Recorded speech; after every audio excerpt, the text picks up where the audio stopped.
Unbelievable भाई। अगर कोई मुझे एक साल पहले कहता कि हम लोगों के attacking options Memphis Depay, Luuk de Jong, Martin Braithwaite, इन लोगों से बढ़ के बार्सिलोना के अटैकिंग ऑप्शंस हो जाएंगे लेवेंडोस्की, एक प्राइम डेम्बेले, एक फिट डेम्बेले जो आग मुंह तरह कटे, literally like he is pissing fire. And दूसरी तरफ तुम्हारे पास और भी बहुत सारे ऑप्शंस है, रफीनिया है, फेरान टोरेस है, तुम्हारे पास अंसु फाटी है। तो मैं कहता unbelievable, but this is a reality now. Barcelona ने कल के मैच में, आई नो कि हम सिर्फ विक्टोरिया की बात कर रहे हैं, यहाँ पे विक्टोरिया के खिलाफ बार्सिलोना ने 5 गोल मारे, but the level of quality हम लोगों ने विटनेस करी इस मैच के अंदर, that was too good to be true. भाई हम पकड़ पकड़ के हर एक प्लेयर की तारीफें करेंगे, क्योंकि अपेरेंटली मेरे पास तो स्पेशली और कुछ करने को है नहीं जिंदगी में उससे better. But before moving ahead, let me tell you about the brilliant one football application. One football application is my go to application whenever I need any football updates, whether it be the lineups before the matches or the post-match interviews or even the slightest of the transfer news. You'll get updated with the lightning fast speed on OneFootball application. It is absolutely free to download. You can select your favorite teams to keep updated on them. At the very same time, you can stay tuned with the latest news regarding your favorite players as well. So make sure you head down to the link in my description, download OneFootball application for absolutely free and don't miss out. तो भाई group of death में खेलते हुए Barcelona का ये Victoria वाला game जीतना already बहुत इंपॉर्टेंट था। सिर्फ जीतना ही नहीं, एक बढ़िया जीडी मेंटेन करना भी काफी इंपॉर्टेंट था। दो हम लोग इसके अंदर एक क्लीन शीट रखने में फेल हुए, जिसके बारे में मैं आगे थोड़ी बात करूंगा कि बार्सिलोना एक्चुअली में डिफेंसिवली बहुत बड़ी स्ट्रगल करती है एंड कुछ प्लेयर्स का फील्ड पे होना इस कप के अंदर बहुत ज्यादा इंपॉर्टेंट भी रहता है। लेकिन उस सबको हटा के ये एक्चुअली में गेम एक बहुत बढ़िया ओवरऑल टीम परफॉर्मेंस थी with the brilliance of individual. जहां तक हम बात करें लेवेंडोस्की की या फिर डेम्बेले की, इन दोनों प्लेयर्स की पर्टिकुलरली भाई देखो मैं बहुत ज्यादा तारीफें करने वाला हूं इस वीडियो के अंदर, क्योंकि प्रोबेबली जहां तक बात करते हैं भाई देखो लेवेंडोस्की, उससे तो हम ये परफॉर्मेंसेस एक्सपेक्ट करते हैं। ये जो 10 लेवल परफॉर्मेंस होती है ना, जहां पे सारी रेटिंग साइट्स उसे 10 लेवल देते हैं, वो हैट्रिक मारकर आता है। बायर्न के अंदर ये चीजें वो डे इन डे आउट, लेकिन बार्सिलोना के लिए to do that same stuff again different opponents, that is a different level shit. I think Lewandowski already इस सीजन 2-3 बारी हैट्रिक मारने के पास आ चुका था एंड देन फाइनली मतलब यूसीएल की पहली ही गेम के अंदर हैट्रिक स्कोर करना। आई नो हमारे ओपोनेंट सिर्फ विक्टोरिया ही था एंड हमारा होम गेम था भाई, everything was in favour of Barcelona. लेकिन बार्सिलोना ने इस गेम के स्टार्टिंग लाइनअप कुछ ऐसा इतना स्ट्रांग भी चूज नहीं करा। हम लोगों ने रफीनिया को ये मैच में नहीं खिलाया, अराउहो वाज नॉट देयर। हम लोगों ने जो फुल बैक चॉइसेस स्टार्ट करी इस मैच के अंदर, वो हमारी prime football choices, full back choices नहीं थी। At the very same time midfield के अंदर हमने देखा कि बुस्केट्स नहीं था, फ्रैंकी डी जोंग एक सिंगल पिवट खेल रहा था, कैसी खेल रहा था, गावी नहीं था। तो हमने देखा कि हमारे काफी सारे मेन प्लेयर्स या फिर प्रेफरेबली हमारे जो फर्स्ट लाइनअप के अंदर प्लेयर्स होते हैं वो इंक्लूड नहीं किए गए थे। तो एक lineup I wouldn't say it was the strongest Barcelona, लेकिन जिस तरीके से बार्सा ने वो टीम खिलाई, यू कैन से मतलब तुम कंप्लेन नहीं कर सकते as a Barcelona fan. Lewandowski की अगर मैं पर्टिकुलरली बात करूं भाई, तो देखो गोल्स तो अपने आप स्कोर करता है वो बंदा, लेकिन ठीक है हम गोल्स की तारीफ नहीं करेंगे, उसकी फिनिशिंग वगैरह प्ले मेकिंग सब कुछ चलता है, लेकिन the hold up play that this guy does is unreal. वो बंदा ड्रॉप करके जिस तरीके से 2-3 प्लेयर्स को, 2-3 डिफेंडर्स को अपने साथ सिर्फ अट्रैक्ट कर लेता है, at the very same time जब भी तुम उसे बॉल पास करो वो अपनी बॉल जाने ही नहीं देता। उसका होल्ड अप प्ले इतना ज्यादा बढ़िया है। मैं पूरे फुटबॉल वर्ल्ड के अंदर इस वक्त, चाहे वो यूरोप है चाहे वो कोई भी हो, मैं कोई भी एक और प्लेयर नेम नहीं कर सकता जिसका hold up play is as good as Lewandowski. लेकिन अगर कोई मुझे गलत प्रूफ करना चाहते तो भाई प्लीज आप कमेंट सेक्शन में जाके मुझे स्टैट्स वगैरह बताइए कि कौन है उससे बेटर, अगर कोई स्टैट इस सब के लिए एग्जिस्ट करता है। But it is unreal to watch him do that. वो लिटरली ड्रॉप करके 4 लोगों के बीच में, फिजिकली वो इतना ज्यादा स्ट्रॉन्ग है। एंड यूजुअली हम एक्सपेक्ट करते हैं कि अगर कोई प्लेयर 4 प्लेयर से घिरा हुआ है एंड अगर उसके बाद भी उसके पास बॉल है तो उसने जरूर कोई बहुत बढ़िया ड्रिबलिंग वगैरह करी होगी, बट लेवेंडोस्की उस टाइप का प्लेयर नहीं है। लेवेंडोस्की लिटरली 2-3 टचेस के साथ उस सब के अंदर अपनी फिजिकलिटी को यूज करके वो सारे डिफेंडर्स को होल्ड कर लेता है। At the very same time वो टर्न वगैरह करके दूसरे प्लेयर्स के लिए बॉल रिलीज कर लेता है। भाई it is unbelievable to watch this guy play for Barcelona. I feel such a delight भाई, I will be very honest. सारे बार्सा फैंस को बहुत ज्यादा खुशी होनी चाहिए कि हम लोग लेवेंडोस्की को लिटरली विटनेस कर रहे हैं at this level playing for Barcelona. भाई मैं बहुत खुश हूं and even he would be very happy playing for Barcelona इस फॉर्म के अंदर। बार्सा फैंस उसे जो प्यार देंगे भाई ऑब्वियसली भाई come on, it is alright. But ठीक है, moving on to the next player which is Dembele, क्योंकि डेम्बेले ने इस गेम में लिटरली आग मूद दी भाई। डेम्बेले प्रूव्ड, हाँ ठीक है भाई, और ऑब्वियसली काफ़ी सेंसिबल पॉइंट बनते हैं कि वो कई बारी बॉल ओवर प्ले कर देता है, वो बॉल बहुत बारी लूज कर देता है, this that, I get it, they are very sensible points and I would disregard them, but उस सबको हटा दो, ठीक है भाई। विक्टोरिया हमारा ओपोनेंट था, आई फील लाइक डेम्बेले ये रिस्क लेने को रेडी था, बार्सिलोना ये रिस्क लेने को रेडी थी। डेम्बेले अगर तुम लेवेंडोस्की की बात रखो ना, बाय दिस मच इतने से वो लेवेंडोस्की से रह गया, लेवेंडोस्की के पीछे। अगर तुम हटा दो वो सब कुछ, he was the best player for Barcelona. Lewandowski को हम अलग ही रख देते हैं सबके कंपैरिजन के अंदर, बट यहां पे डेम्बेले ने जो परफॉर्मेंस दी है, it was one of the best in Barcelona shirts. वो सीरियस फुटबॉल खेल रहा है, ही इज मेकिंग टैकल्स। उसने कितनी 7 बारी बॉल पोजीशन लूज करी, at the very same time उसने 4 टैकल्स करके वो बॉल पोजीशन वापस भी ली। उनमें से एक जो 2 टैकल्स उसने करे, they resulted in goals. Ferran Torres के लिटरली 5 मिनट में सब होने के अंदर डेम्बेले ने उसे असिस्ट दिया भाई। उसने प्रॉब्ली 9 ग्राउंड ड्यूल्स अटेंड करे, जिसमें से 8 सक्सेसफुल थे।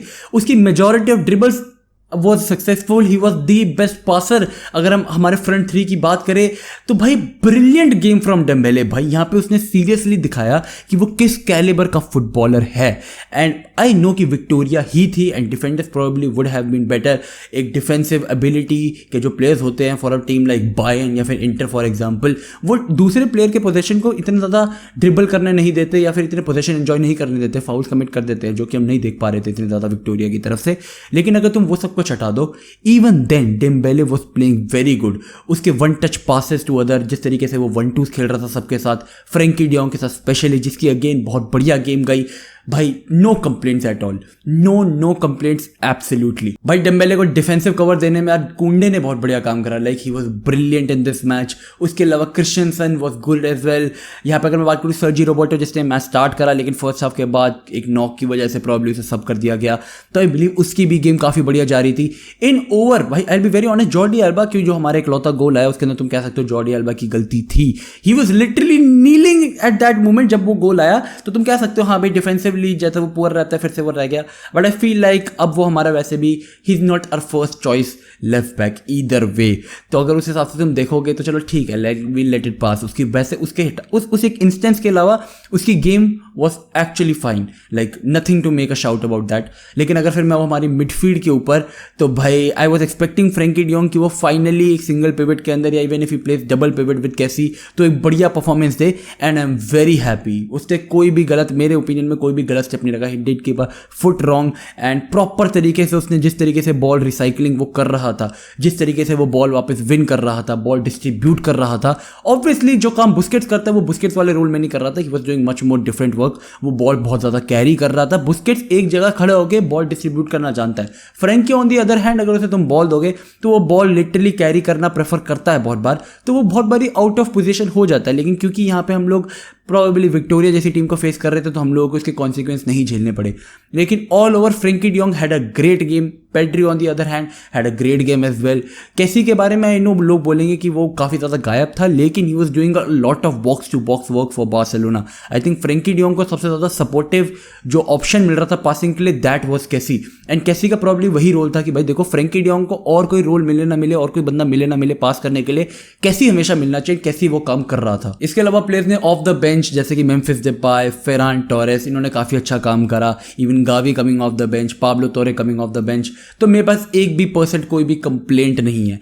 तुम कह सकते हो आंसू फाटी के बारे में अभी मैं थोड़े बहुत मेरे को डाउट्स है, he still a bit rusty. I am actually concerned, doubt भी बिल्कुल सही वर्ड नहीं है, I am actually a bit concerned about आंसू फाटी। क्योंकि अगर आंसू फाटी एक बारी स्कोर करना शुरू हो गया, लोग कहेंगे वो सेल्फिश है, वो ये है वो है, बट तुम देखो अगर वो ऑन द फील्ड है, लेवेंडोस्की लिटरली उसे पुश करता है कि वो आगे जाए, बॉल कैरी करे। लेवेंडोस्की उसको लिटरली बोलता है कि भाई तू जा, तू शॉट वगैरह ले, तू थोड़ा सेल्फिश हो। वो उससे बॉल भी नहीं मांगता जब आंसू फाटी के पास बॉल होती है, क्योंकि आई बिलीव पूरे का पूरा Barcelona squad is being very very patient with आंसू फाटी। भाई आंसू फाटी जिस लेवल का टैलेंट है, इंजरीज की वजह से वो इतनी ज़्यादा दिक्कतों में आता होता है कि इंजरीज के बाद वो काफ़ी ज़्यादा रस्टी हो गया है। इवन मेंटालिटी वाइज वो काफ़ी ज़्यादा वीक हो चुका है इस लेवल पे। तो आई बिलीव पूरा का पूरा बार्सिलोना स्क्वाड उसको लेके काफ़ी ज़्यादा पेशेंस है। तो अगर आई बिलीव पूरा का पूरा बार्सिलोना स्क्वाड पेशेंट हो सकता है, मैनेजमेंट पेशेंट हो सकती है, तो फैंस का भी थोड़ा पेशेंट होना बनता है भाई। और इतनी बड़ी कोई गेम भी नहीं थी कि हम लोग उसकी वजह से लिटरली हार गए हों या पॉइंट्स ड्रॉप हो गए हों। तो आई बिलीव अभी भी अगर मैं बायर्न वाले मैच की बात करूँ तो रफीना डेम्बेले के विंग ऑप्शन स्टार्ट करेंगे, लेकिन आंसू फाटी को इन मैचेस के अंदर स्टार्ट कराना is very important. At the very same time Farhan Torres को गेम टाइम देना ताकि उसका भी कॉन्फिडेंस वापस आए इज वेरी इंपॉर्टेंट। तो भाई ऑल ओवर काफी बढ़िया गेम रही बार्सिलोना की तरफ से, हमारी पहली चैंपियंस लीग गेम थी, आई एम वेरी हैप्पी। दूसरी तरफ बायर्न ने इंटर को हरा दिया 2-0, तो that was obviously not much of a surprise. मैं एक्सपेक्ट कर रहा था कि बायर्न जीतेगी, जो मैं चाहता था कि एक्चुअली में ड्रॉ हो जाए ये मैच, लेकिन अगर बायर्न जीते भी है तो इधर वे ठीक है, Inter dropping points, hopefully we defeat Inter as well in both of the legs, तो we are clear to qualify. But then Bayern वाली गेम तो obviously we will be looking forward to it. भाई उसके अलावा Napoli ripping the shit out of Liverpool, which was shocking to watch. Like मैंने obviously वो match live नहीं देखा, लेकिन जब मैंने उसके बाद में उसके हाइलाइट्स देखे, that was shocking to watch. Like मतलब मेरे को ऐसा लग रहा था कि लिवरपूल का डिफेंस एग्जिस्ट ही नहीं करता, लेकिन जितना मुझे हाइलाइट्स देख के पता लगा, ऐसा लग रहा था कि लिवरपूल की सबसे बड़ी दिक्कत थी कि एक तो Gomez, I don't know why what was he doing, but Liverpool के फुल बैक्स इतने ज़्यादा एग्रेसिव हो जाते हैं कि अगर डिफेंस के टाइम पर, डिफेंसिव ट्रांजिशन के अंदर अगर वो लोग टाइम से अपनी पोजीशन के अंदर वापस ना आए तो लिवरपूल लिटरली खुल जाती है डिफेंसिवली। आई बिलीव लिवरपूल का डिफेंडर्स जो भी थे, वैन डाइक वगैरह, उन्होंने स्टार्टिंग में काफ़ी अच्छी कोशिश करी कि वो लोग बचा ले चीज़ें, but then they gave away penalties, they were not being good at positioning, marking players. Osimhen तो लिटरली अनाहिलेट कर रहा था उन लोगों को। तो उस हिसाब से अगर तुम देखो तो लिवरपूल की काफ़ी खराब परफॉर्मेंस थी भाई इस मैच के अंदर, not gonna lie. And Klopp out, क्या तुम्हें लगता है वीडियो आउट होने के थोड़े घंटों बाद क्लॉप आउट के नारे लग जाएंगे? नहीं, देखो मुझे नहीं लगता ऑब्वियसली। आई थिंक काफ़ी सारी चीज़ें हैं भाई। आई बिलीव लिवरपूल ऑफेंसिवली ज़्यादा स्ट्रगल करती है इस सीज़न, एंड प्रॉब्ली एक बारी वो लोग ऑफेंसिवली इन फॉर्म आ जाएं, फिर उन लोगों को डिफेंसिव चीज़ों को सॉर्ट आउट करने में दिक्कत नहीं लगेगी। क्यों? क्योंकि वो लोग ऑफेंसिवली ही बॉल इतनी कंट्रोल कर पाएंगे। But will have to see it. I think Klopp is going to figure things out. I personally believe Klopp is going to figure things out. But either way जो कुछ भी होता है भाई, things are gonna get very interesting from here. EPL के अंदर Liverpool का क्या रहता है, ये चीज़ें भी देखने वाली होगी भाई। तो बस इसी के साथ ये वीडियो हम यही खत्म करते हैं भाई। अगर तुम लोगों को ये वीडियो पसंद आई तो make sure you like this video, subscribe to the channel, and as always thank you so much guys for supporting the channel. See you guys next time. Until then, peace out, stay safe, check the fatte, take care boys, see you next time.